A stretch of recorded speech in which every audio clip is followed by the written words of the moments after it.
नमस्कार, जय हिंद। भारत तक देख रहे हैं आप और मैं हूं ऋषिराज।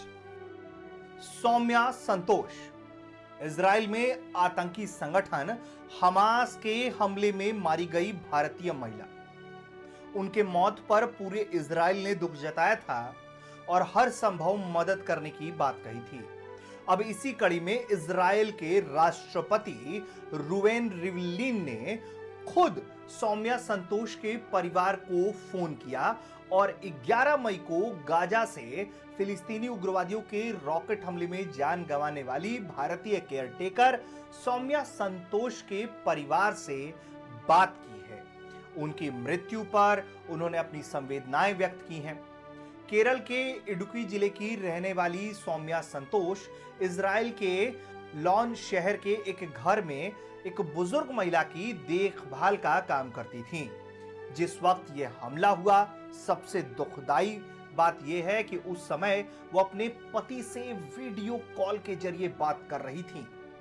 उस वक्त एक धमाका होता है और धमाके के बाद फोन कट जाता है और वहां उनकी पत्नी दम तोड़ देती है। इजराइल के राष्ट्रपति और संतोष के परिवार के बीच बातचीत का जो ब्यौरा है वो सार्वजनिक नहीं किया गया। हालांकि रिवलिन के सलाहकार ने बताया है कि राष्ट्रपति ने भारतीय महिला के परिवार से बात की थी और इसके पहले भी भारत में इजराइल के जो राजदूत हैं रॉन मल्का ने उन्होंने भी पिछले हफ्ते जो है वो संतोष के परिवार से बातचीत की थी। इजराइल की तरफ से उन्होंने अपनी संवेदनाएं व्यक्त की थी और उन्होंने कहा था कि मैंने हमास के आतंकवादी हमले में जान गंवाने वाली सौम्या संतोष के परिवार से बात की है और उनके दुर्भाग्यपूर्ण निधन पर अपनी और इजराइल की ओर से शोक व्यक्त किया है, संवेदनाएं व्यक्त की हैं। पूरा देश उनके निधन को लेकर शोकाकुल है। हम उनके परिवार के साथ खड़े हैं, ये इजराइल की तरफ से बीते हफ्ते भी बताया गया था। लेकिन ये एक अच्छा जेस्चर है कि इजराइल के राष्ट्रपति ने खुद फोन करके उनके परिवार से बात किया है।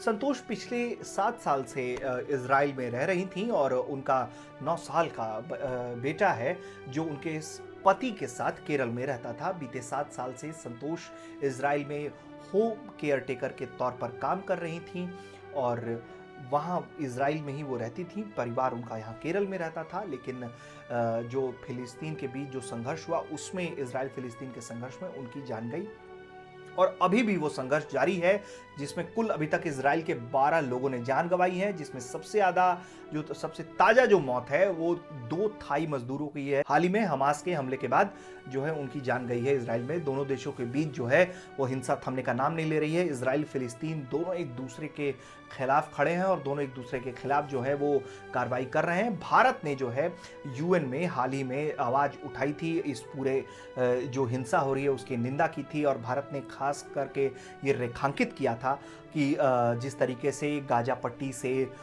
इजराइल में रॉकेट दागे जा रहे हैं वो बेहद निंदनीय है कि ऐसा नहीं होना चाहिए था। और भारत ने तत्काल इस पर युद्ध विराम की मांग की थी, सीज फायर की मांग की थी कि दोनों देश एक दूसरे पर हमला करना रोकें और भारत ने अपनी चिंताएं व्यक्त की थी और सारे समाधान के लिए विकल्प खोले रखने के लिए उन्होंने बात कही थी। भारत ने बात कही थी यूएन में, बहुत दमदार तरीके से बात कही थी, किसी का पक्ष ना लेते हुए भारत ने शांति और सौहार्द का साथ दिया था। तो ये एक इम्पॉर्टेंट डेवलपमेंट था। लेकिन कुल मिलाकर जो ये एक बड़ी खबर है वो ये है कि इजराइल के राष्ट्रपति ने खुद भारत में की जो महिला जिनकी मृत्यु हो गई सौम्या संतोष की हमास के आतंकी हमले में, उनके परिवार से उन्होंने फ़ोन करके खुद बातचीत की है। आपको ये वीडियो कैसा लगा हमें कमेंट करके बताइए। इजराइल फिलिस्तीन के झगड़े से जुड़े हुए हर बड़े अपडेट के लिए आप देखते रहिए भारत तक। नमस्कार, जय हिंद।